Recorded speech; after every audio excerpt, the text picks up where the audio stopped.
need Julie to put a jacket on because we're all in white. I asked her before we came on. Julie, you need to put a jacket on.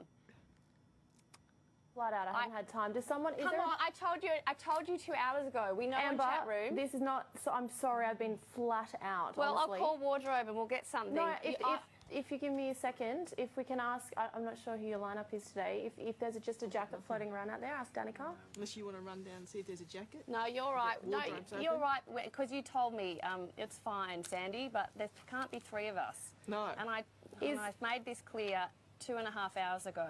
Amber, if it's an issue, I can get on out of here. It is an issue. Go and grab a jacket. Jenny, someone able to grab me a jacket, please?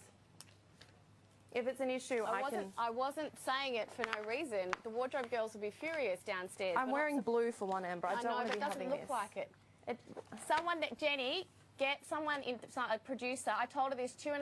There's one hanging up outside the control room. Just get it on. There's a black one hanging up. There's a black one hanging up on the back of my one. If there's an issue, I can just head on out and get back to work because I'm flat chat. I genuinely forgot. I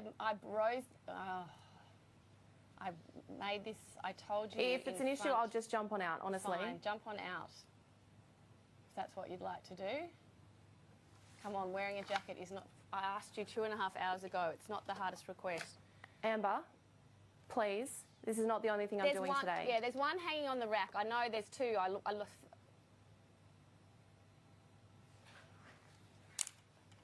I know it's not your issue, but I did ask Julie 2.5 hours ago. No, that's fine. If it's black. Yeah, cool. As long as that mic's working for everyone.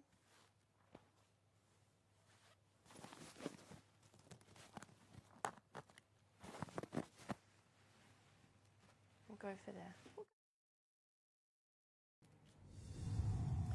Time now to head into the chat room, and joining me today is psychologist Sandy Ray in Melbourne and Nine's Julie Snook in Sydney. A big welcome to both of you. Thank you for joining us. Good afternoon. First up today, there are explosive allegations that Russia has extremely damaging information on Donald Trump, allegedly involving Trump participating in a very lewd sexual act. Now, it's all pretty explicit and nasty.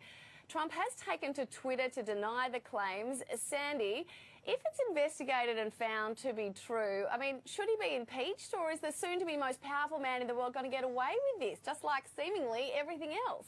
Well, it seems like Donald Teflon Trump seems to be his name. Doesn't matter what he's, no matter what he does, he seems to be able to get out of it. But I think, whether or not these are proven or disproven, I think what we really need to recognise is that this office, indeed any Prime Minister, President, needs to be of the highest ethical and moral standards, with good governance and good jurisprudence, and really our personal values have to be absolutely 100%. And whether or not this is proven to be true or not true, I think Donald Trump really needs to be very mindful of all his actions and reactions. Yeah, Julie, what do you think? Well, let's remember, this man is days away from being elected as the leader of the free world, the leader. We've heard from outgoing President Barack Obama today, who has been in that role for 8 years, scandal-free. Yeah. Donald Trump, President-elect Trump, has more scandals surrounding him in the lead-up to this inauguration than Barack Obama did in his entire time as president. What is concerning to me and what is almost sad is that we've come to accept this type of behaviour from Donald Trump, and he has been voted in as the leader by the American people. So I think it's one of these things, he's going to get away with it. I don't know how, but I just feel like he will yet again get away with it if it is proven to be true. Yeah, it's going to be a very, very interesting 4 years. He is not even